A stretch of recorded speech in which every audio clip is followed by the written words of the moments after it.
नमस्कार जी, उत्तर प्रदेश उत्तराखंड देख रहे हैं आप। आपके साथ मैं हूं दिव्या तिवारी। यूपी में दूसरे चरण में 8 सीटों पर वोटिंग जारी है और पश्चिमी यूपी की अमरोहा, मेरठ, बागपत, गाजियाबाद, गौतम बुद्ध नगर, बुलंदशहर, अलीगढ़ और मथुरा लोकसभा सीट पर वोटिंग हो रही है। अगर 2019 लोकसभा चुनाव की बात करें तो इन 8 सीटों में से बीजेपी ने 7 सीटों पर जीत दर्ज की थी, जबकि बीएसपी केवल इकलौती अमरोहा सीट पर जीतने में सफल हो पाई थी। वहीं समाजवादी पार्टी खाता तक नहीं खोल पाई थी। लेकिन अब नई उमंग और नए जोश के साथ सभी पार्टियां एक बार फिर से चुनावी मैदान में हैं और अपनी अपनी जीत के दावे कर रही हैं। ऐसे में सवाल यह है कि दूसरे चरण के रण में कौन किस पर भारी है और कौन सिर्फ हवा हवाई है। सवाल ये कि दूसरे चरण में बीजेपी मारेगी बाजी या इंडिया गठबंधन करेगा खेल। आस्था के नाम पर होगी वोट या फिर जाति ने नाम पर चोट की है। क्या ठाकुर वोट की नाराजगी बीजेपी पर भारी पड़ेगी? अपने खास शो दूसरे चरण की परीक्षा में कौन होगा पास में, ऐसे ही कुछ सवालों के जवाब जनता से जानने की हम कोशिश करेंगे। तो सवाल कौन कौन से हैं जो हम आज उठाने जा रहे हैं? दूसरे चरण का रण किसमें कितना है दम? सवाल ये कि बीजेपी मारेगी बाजी या फिर गठबंधन करेगा खेल। सवाल ये, तो दूसरे चरण का रण चल रहा है और इसी से जुड़े हुए कुछ सवाल हैं। बीजेपी बाजी मारेगी या फिर गठबंधन खेल करेगा? जारी है मतदान, 24 में कौन बनेगा प्रधान? सवाल ये कि आस्था के नाम पर वोट या फिर जाति ने नाम पर चोट की? दूसरे चरण का घमासान, कौन मारेगा मैदान? और हाथी की बारी या फिर साइकिल की होगी सवारी? तो यही वो सवाल है जो कि आज हम जनता से जानने की कोशिश करेंगे। दूसरे फेज का चुनाव हो रहा है, 8 सीटों पर मतदान जारी है और आपको जल्दी से हम वोटिंग परसेंटेज अभी तक का बता देते हैं। 2019 का पहले वोटिंग परसेंटेज बताते हैं। कुल वोटिंग 62.18% हुई थी।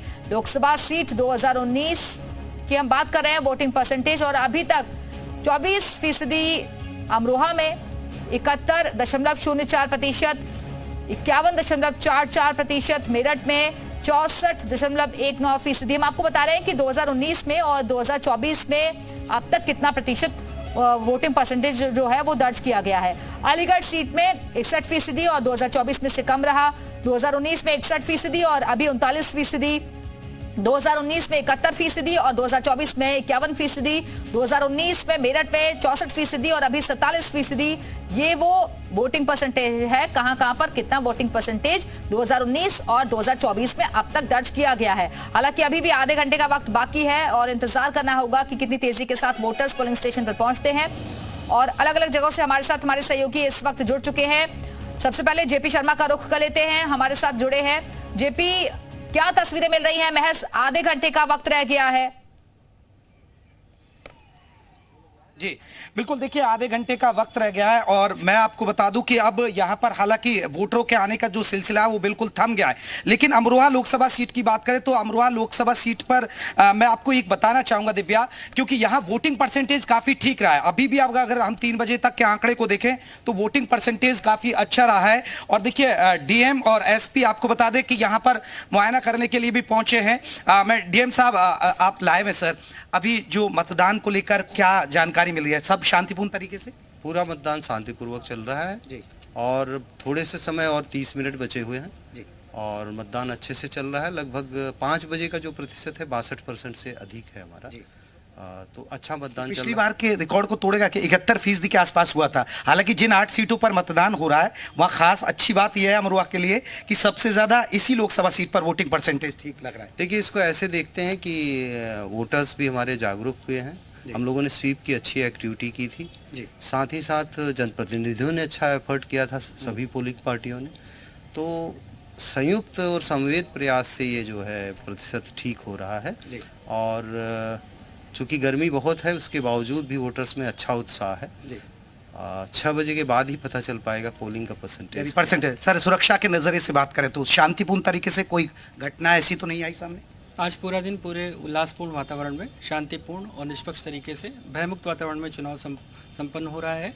सभी वरिष्ठ प्रशासनिक और पुलिस अधिकारीगण सुबह से ही लगातार भ्रमणशील हैं। जोनल, सेक्टर, क्लस्टर सिक्योरिटीज़ के माध्यम से सुनिश्चित किया गया है कि हर 5 मिनट में हमारा रिस्पांस हर पोलिंग सेंटर पे हो। हर पोलिंग सेंटर के बाहर सीसीटीवी कैमरे लगाए गए हैं और सोशल मीडिया की विशेष निगरानी की जा रही है और बड़े अच्छे वातावरण में आज का मतदान संपन्न हो कोई रहा ऐसी घटना तो सामने नहीं आई? ऐसी है। हिंसा नहीं, की कोई पूरे घटना? दिन किसी भी प्रकार की कोई अप्रिय घटना या कोई विशेष जी। घटना सामने नहीं आई। दिव्या, तो अमरोहा के डीएम और एसपी जो बता रहे कि शांतिपूर्ण तरीके से मतदान हुआ है और कोई दिक्कत नहीं है और 62% के आसपास अभी हमें डीएम ने जानकारी दिया। उन्होंने बताया कि 62% मतदान हो चुका है 5 बजे तक जो आंकड़ा है। और देखिए जब 6 बजे के बाद, क्योंकि अब आधे घंटे का बस कुछ वक्त बाकी है, उसके बाद मतदान या खत्म हो जाएगा। अब आधे घंटे का वक्त आना बाकी है। वापस आएंगे जेपी आपके पास, बागपत चलते हैं। कुलदीप भी हमारे से जुड़े हुए हैं। कुलदीप, वहां से क्या अपडेट मिल रहा है? आधे घंटे का वक्त रह गया है, क्या अभी भी पोलिंग स्टेशन पर लोग मौजूद हैं?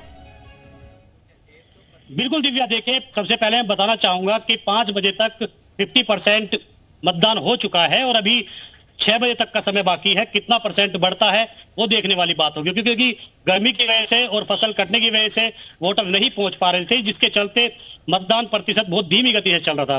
फिलहाल अभी हमारे साथ यहाँ पर, क्योंकि माहौल टाइट है, समाजवादी पार्टी के अमरपाल शर्मा और एनडीए गठबंधन के प्रत्याशी राजकुमार सांगवान जी के बीच पूरी कांटे की टक्कर बताई जा रही है। देखा जा रहा है यहाँ पर, क्योंकि जिस तरीके से वोटिंग परसेंटेज हो रहा है तो कांटे के मुकाबले देखा जा रहा है। हमारे साथ कुछ लोग हैं यहाँ पर, उनसे जानेंगे कि क्या वो कहते हैं, क्या इस राजनीति के बारे में जानते हैं, क्या जानेंगे। क्या नाम है जी आपका? डॉक्टर अनिल आर्य।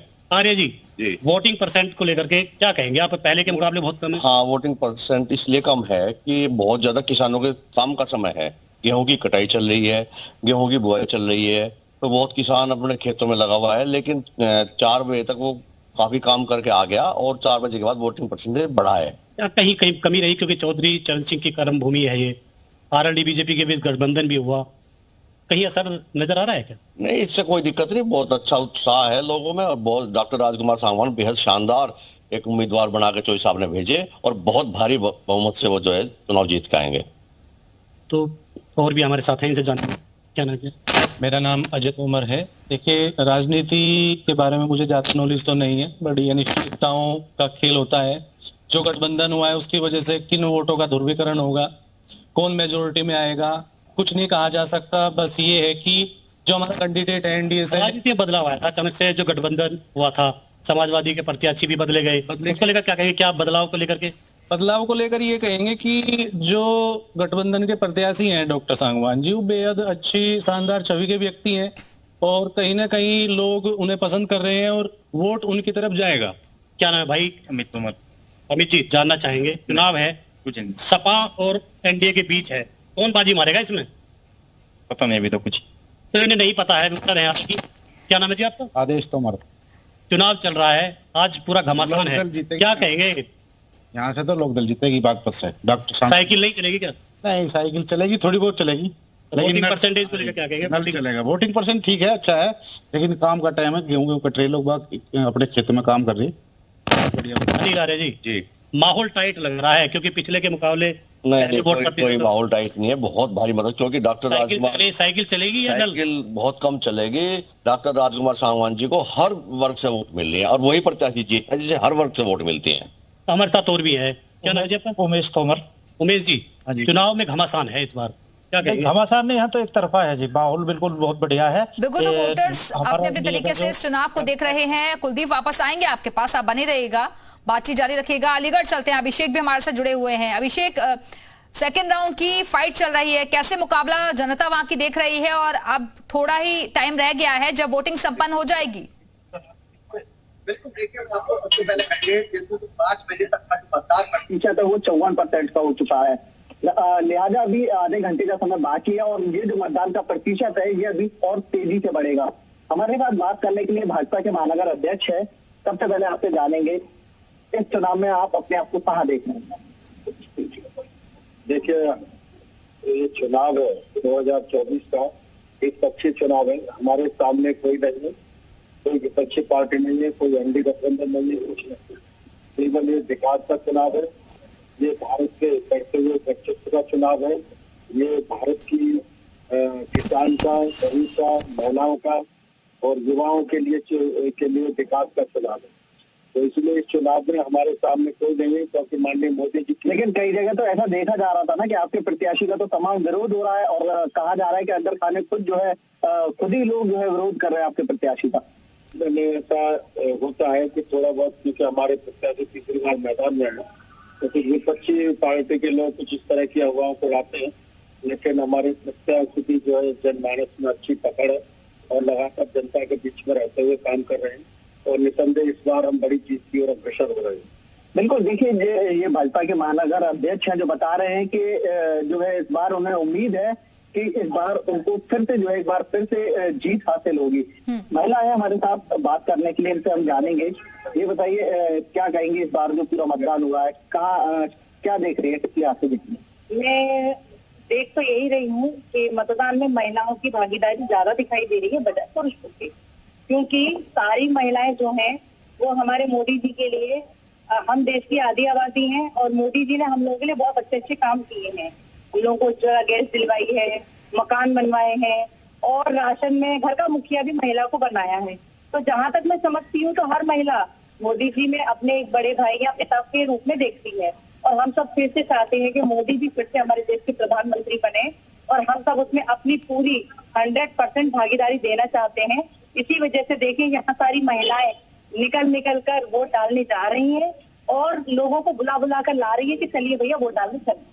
बिल्कुल, देखिए और भी लोग हैं जिनसे हम जानना चाहेंगे इस बार के जो मतदान हुआ है किस तरह का रहा पूरा ओवरऑल मतदान? बहुत उत्साह है पब्लिक में और पूरी तरह से बड़ी समर्पित भाव से लोग जो है भाजपा को तीसरी बार फिर से केंद्र में सरकार बनाने के लिए पूरी तरह से लगे हुए हैं और पूरी तरह विश्वास है कि फिर से एक बार 400 पार की जो सिद्धि का संकल्प लिया है पूरा हो।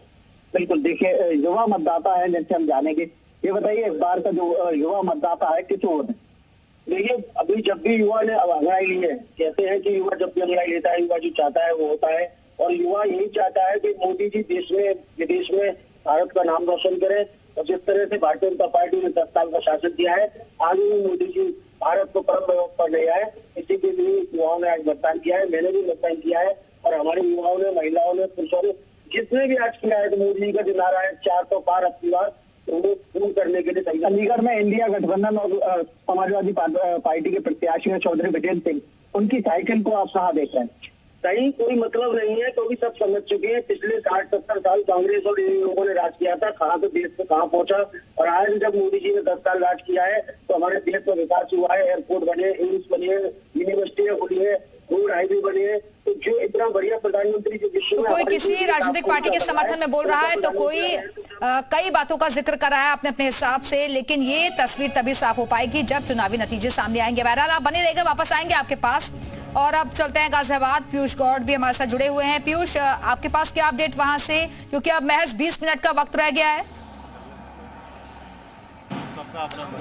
देखिए, निश्चित रूप से सभी पार्टी प्रत्याशियों ने पूरा दमखम और जोर शोर लगाया था। सभी पार्टियों के बड़े चेहरे यहाँ गाजियाबाद में दिखाई दिए थे। बावजूद इसके 5 बजे तक के आंकड़े की अगर हम बात करें तो 48% के आसपास ये आंकड़ा सिमट के रह जा रहा है। हाई राइज वोटर, क्योंकि लंबा एक वीकेंड माना जा रहा था, ऐसे में क्या नहीं निकला है। हाई राइज सोसाइटी के कुछ लोग हैं मेरे साथ पे, सीधी उनसे बातचीत करते हैं। पोलिंग परसेंटेज इस बार 48 के करीब सिमट के रह गया। फायदा किसको देखते हैं? वोटर नहीं निकला, गर्मी ज़्यादा थी या एक लॉन्ग वीकेंड था?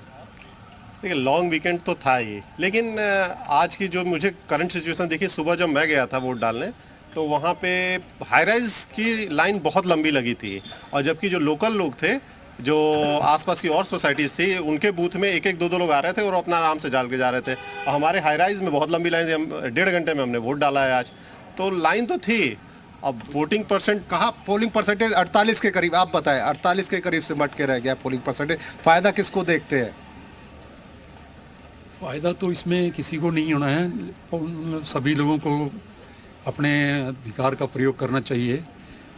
आज की यूथ जो है वो एक माना जाता है कि जितना पोलिंग परसेंटेज बढ़ता है सीधा फायदा बीजेपी को होता है, तो लगता है कि इस बार जो उदासीनता है वो कई दूसरे गठबंधन को फायदा नहीं पहुंचाते? बिल्कुल ऐसा लग रहा है, लेकिन आज की जनता, युवा लोगों को जो अधिकार वोट का है उसका वो सोच रहे हैं कि हमें इलेक्ट्रॉनिकली वोटिंग का अधिकार मिलना चाहिए। उससे प्रजातंत्र के इस महापर्व में बड़ा योगदान में बहुत फ़ायदा होगा, और आने वाले समय में तो ये करना ही है, करना ही पड़ेगा। पहले बैलेट पेपर होता था, अब मशीन से हो रहा है, तो इसी तरह हमें घर बैठे ही ये सुविधा मिलनी चाहिए। देखिए, ये हाई राइज वोटर की सुविधा के लिए यहाँ पे सोसाइटीज के नीचे बूथ बनाए गए थे। आप बताएं, पोलिंग परसेंटेज 5 बजे तक 48 है। फायदा किसको मिलेगा, गठबंधन या बीजेपी? नहीं, फ़ायदा तो बीजेपी को ही मिलना है, क्योंकि ये जो चुनाव हो रहे हैं ये काम पे हुए हैं। जो देश में विकास हुआ है उस पर ये लोगों ने मत दिया है अपना। मोदी जी ने बहुत बढ़ के काम किया है, मैं नाम भी ले रहा हूँ तो खुल के बोल रहा हूँ। इस बार बहुत काम हुआ है देश में। मतदाता बाहर नहीं निकले, 48% सिमट कर गया, पिछली बार 56 के आसपास था। हाँ, ये मैं मानता हूँ कम रहा है, लेकिन एक तो गर्मी का बहुत जोर है तो लोग डर रहे हैं घर से नीचे निकलने में, लेकिन तब भी लोगों ने बढ़ चढ़ के इसमें भागीदारी दी है। और जितनी भागीदारी दी है मुझे लगता है कि पूर्ण बहुमत से बीजेपी की सरकार आएगी। चले, हाँ, आप बताएं मेरे को क्या कुछ लग रहा है, क्या उत्साह नहीं दिखा, क्या जो प्रत्याशियों की बात थी वो जनता के मन को नहीं छू पाई?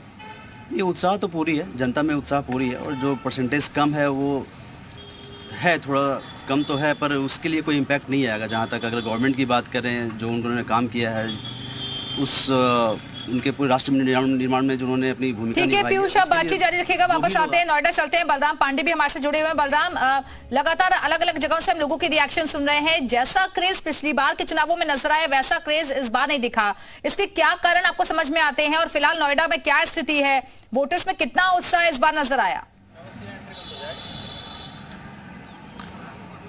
बिल्कुल, देखिए, जिस तरीके से पिछली बार के मतदान में लोगों में उत्साह, लोगों में एक जोश देखने को मिल रहा था, वो इस बार के चुनाव में देखने को नहीं मिल रहा। और यही वजह है कि पोलिंग बूथ के बाहर जो लंबी कतारें लगती थी मतदाताओं की, वो आज नजर नहीं आई।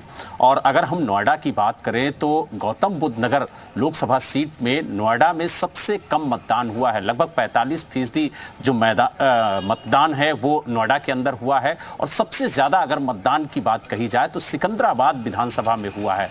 वहां पर करीब 58% मतदान शाम 5 बजे तक हो चुका है। अगर ओवरऑल हम गौतम बुद्ध नगर लोकसभा सीट की बात करें तो शाम 5 बजे तक 51% मतदान इस सीट पर हुआ है। लेकिन जिस तरीके की तस्वीरें पहले हमने देखी थी, वो तस्वीरें अब देखने को नहीं मिल रही। और उसके पीछे कहीं ना कहीं गर्मी भी एक बड़ी वजह है, और जिस तरीके से छुट्टियां लगातार पड़ी हैं वो भी एक बड़ी वजह है। लोग घूमने चले गए हैं, लोग अपने मताधिकार का प्रयोग नहीं कर रहे हैं, और कहीं ना कहीं घर में बैठे हुए हैं, जो चिंताजनक है। लेकिन जिस तरीके की तस्वीरें ग्रामीण इलाकों में देखने को मिली, जहां पर लंबी लंबी लाइनें लगती थी, आज वहां पर सन्नाटा पसरा हुआ था। 2-4 जो मतदाता हैं वही नजर आ रहे थे। जो भीड़, लंबी लंबी कतारें देखने को मिलती थी वो नजर नहीं आई। और आपको जिस पोलिंग बूथ पर मैं मौजूद हूं, नोएडा के सेक्टर 72 सामुदायिक केंद्र पर, वहां हम आपको दिखाने की कोशिश करेंगे कि किस तरीके की तस्वीरें आप देख सकते हैं। पूरी तरह से आपको सन्नाटा पसरा हुआ नजर आएगा। दूर दूर तक आपको मतदाता नहीं नजर आएगा। एक आधे लोग जो अपना वोट करने यहां पर आ रहे हैं वही नजर आएंगे। माताजी हमारे साथ खड़ी हुई हैं, आपने अपने मताधिकार का प्रयोग किया। क्या लगता है इस बार क्या वजह रही कि लोगों में इतनी ज्यादा उत्सुकता, इतनी ज्यादा जागरूकता देखने को नहीं मिली कि वो अपने वोट को आकर के यहां पर दें? तो कहीं ना कहीं जो लोगों में कहा जाए एक तरीके से जो उत्साह देखने को मिलता था, पिछले वोटिंग में हमने देखा था कि काफी लंबी कतारें लगती थी, लेकिन आज यहां पर देखिए सन्नाटा पसरा हुआ।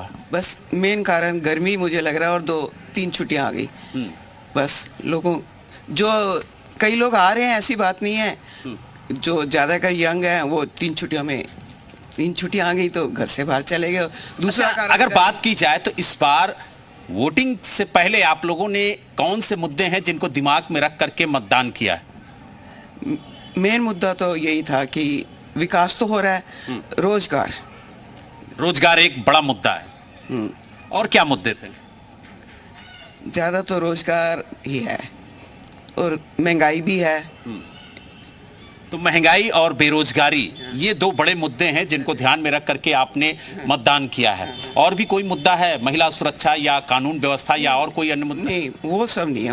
वो तो बहुत इम्प्रूव हुआ है यहाँ पर, वो तो कोई मुद्दा नहीं है। अब मेन मुद्दा अब यही है, एक मिलावट भी है। जो इतनी मिलावट होती है, हम इतना पैसा खर्च करते हैं, एक तो उसके बाद मिलावट होती है, इतना कुछ हमें मिलता नहीं है, इतनी महंगी महंगी चीज़ें हैं, उसके बाद शुद्ध भी चीज़ें ना मिले तो वो तो ठीक नहीं है ना। लेकिन इसको लेकर के क्या कहेंगी कि आप देखिए पोलिंग बूथ के बाहर ठीक है बलराम, आप बातचीत जारी रखिएगा। वापस आते हैं, अलीगढ़ चलते हैं। अभिषेक भी हमारे से जुड़े हुए हैं। अभिषेक, अलीगढ़ में इस बार का मुकाबला कैसा नजर आ रहा है सियासी समीकरणों को देखते हुए?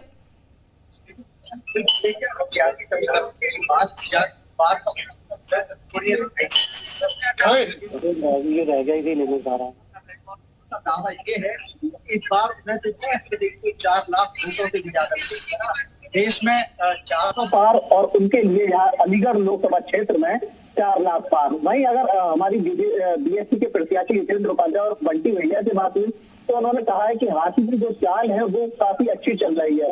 इसके अलावा अगर समाजवादी पार्टी के प्रत्याशी चौधरी विजेंद्र सिंह से बात की हमने तो उन्होंने कहा कि जो साइकिल है वो काफी तेजी से चल रही है। हालांकि तीनों प्रत्याशी अपनी अपनी जीत के लिए दावे कर रहे हैं, लेकिन ये 4 जून को पता चलेगा कि किसकी किस्मत का फैसला जो है जनता करती है। फिलहाल हमारे साथ बात करने के लिए एक बार फिर से बहुत सारे लोग हैं जिनसे हम बात करेंगे और लोगों से ये जानने की कोशिश करेंगे कि ये बताइए आप लोग मतदाता हैं, क्या आप लोगों का मूड है, किस तरह का आप लोग क्या सोचते हैं कि इस बार के चुनाव में कैसा हमारा प्रत्याशी होना चाहिए?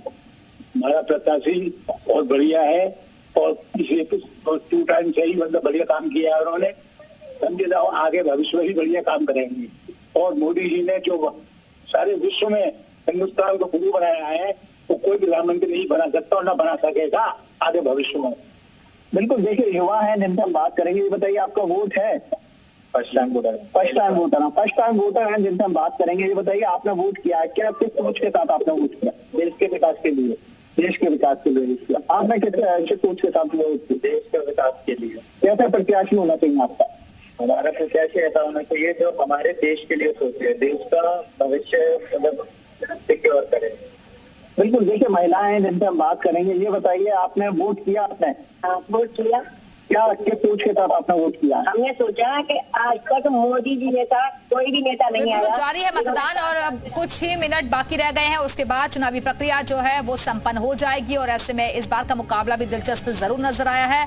लेकिन जो भीड़ नजर आनी चाहिए थी पोलिंग स्टेशन पर वैसे हालात इस बार दिखाई नहीं दे गए हैं और इसके अलग अलग कारण समझ में आ रहे हैं लोगों के जहन में भी। फिलहाल बहुत बहुत शुक्रिया आप सभी सहयोगियों का हमारे से जुड़ने के लिए, बातचीत करवाने के लिए। और इसी के साथ ही फिलहाल यहाँ रुकेंगे एक छोटे से ब्रेक के लिए, फौरन लौट रहे हैं।